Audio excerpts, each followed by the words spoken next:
আসসালামু আলাইকুম সাকিব ভাই, একটু বলবেন 2 মাস আগে কানাডার টরন্টোতে শেফের জন্য ইন্টারভিউতে সিলেক্টেড করেছে আমাকে। এমপ্লয় এখন গভর্নমেন্টের কাছ থেকে এলএমআই অ্যাপ্রুভ ওয়েটিং এ আছে। আজকে 3 মাস হয়ে গেল, এখনো এমপ্লয়ার ওয়েটিং বলছে। অ্যাকচুয়ালি এলএমআই অ্যাপ্রুভ হতে কতদিন সময় লাগে একটু বলবেন।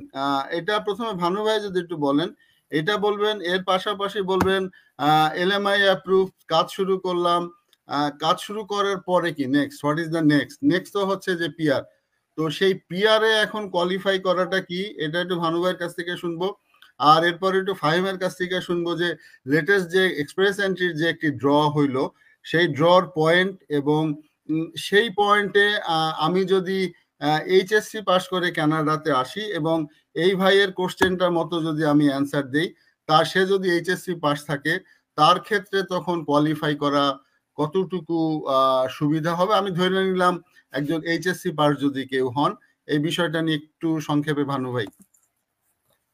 ভাই, এখানে যে ব্যাপারটা হয়েছে, উনি যেটা বলছে এটা আসলে এলএমআই এর অ্যাপ্রুভের এগুলো আগে খুব একটা সময় লাগতো না। হ্যাঁ, মোটামুটি আমরা শুনছি যে হয়ে যাইতো মানে জেনারেলি 2 মাসের মধ্যে হয়ে যাইতো, আমরা যেটা শুনছি। মানে আমি শিওর না, কিন্তু কিন্তু এখন যে হয়েছে এই যে এলএমআই নিয়ে অনেকগুলো স্কাম হয়ে গেছে, অনেকগুলো প্রতারণার ঘটনা ঘটছে।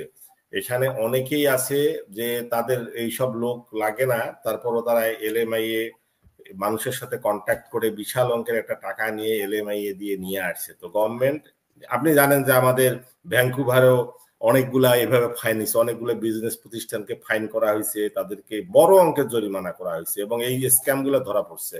এবং শুধু এটা ভ্যাঙ্কুভার না, আপনার টরন্টো তো এইটা হওয়ার পর এটা হওয়ার পর গভর্নমেন্ট অনেক কড়াকড়ি হয়েছে, এই জিনিসগুলো দেখতেছে যে আসলে সে যে যাকে এলএমআই দিল আসলে এই লোক এখানে পাওয়া যাচ্ছে কিনা।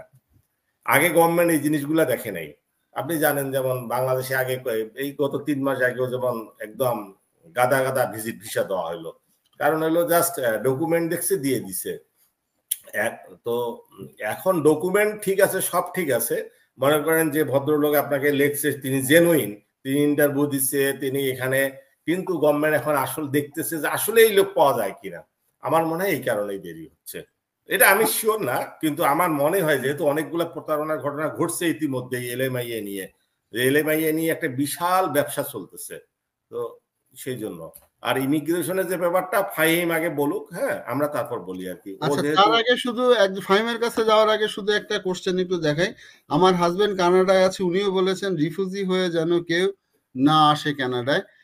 আমি শুধু এটার কাউকে নিচ্ছি না, আমি শুধু একটু বলি যে আহ, আসছেন, আসার পরে কাজও হইলো, কিন্তু হয়ে আসা কি তারপরে যে হবে কতটুকু সেটারও কিন্তু গ্যারান্টি কেউই দিতে আসলে পারে না।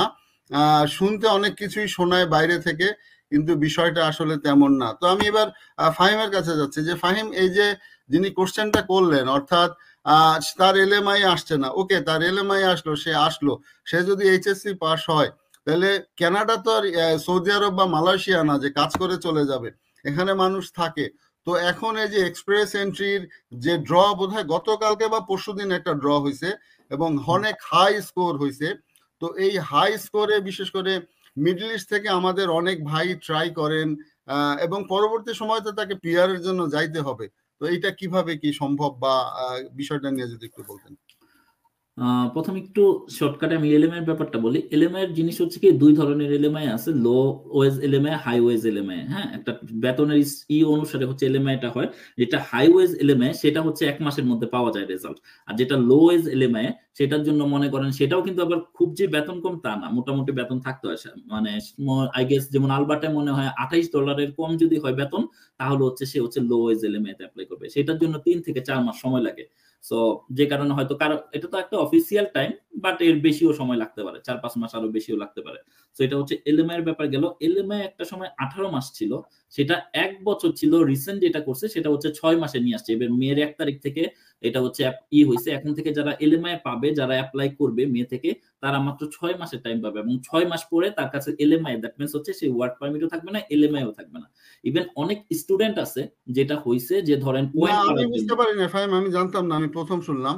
তার মানে একটা লোক বাংলাদেশ থেকে কাজে আসবে, তারা মাত্র 6 মাসের জন্য এলএমআই দিবে। এরপরে LMI সেই পাবে। কন্ট্রাক্টটা কি রিনিউ হবে আবার? আবার LMI এর জন্য এপ্লাই করতে হবে। LMI এর বিজনেসটা ওই যে এটা বলল বিজনেস টোটাল শেষ। ইটস ও ডান। আচ্ছা, ভানু ভাই কি জানতেন বিষয়টা?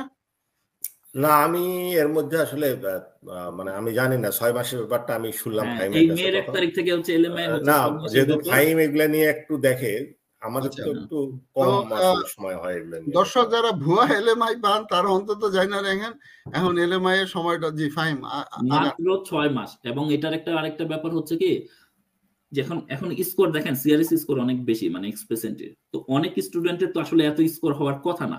এটা এলএমআই এটা হয়েছে কি, সবাই অনেকে কিনছে, বিশেষ করে ধরেন আলবার্টার সাইট গুলাতে, ভ্যানকুভার এইসব সাইট গুলাতে এলএমআই এটা অনেকে হয়তো এমপ্লয়ারকে বলছে যে তোমার খরচ টরচ সবকিছু আমি দিব, তো তুমি আমার এলএমআই টা অ্যাপ্লাই করো। তো এইটা যেটা হয় হলে 50 পয়েন্ট পাওয়া যায় এলএমআই থেকে, মাত্র 50 পয়েন্ট আসে নরমাল জব। আর যদি ম্যানেজারিয়াল লেভেলের জব হয় তাহলে 200 পয়েন্ট পায়। নরমালি ওইটা আসলে হয় না। তখন ম্যানেজারদের যে ক্যাটাগরি, ওই ক্যাটাগরির জব আসলে এলএমআই দিয়ে মানুষজন আসে না বা আনা হয় না।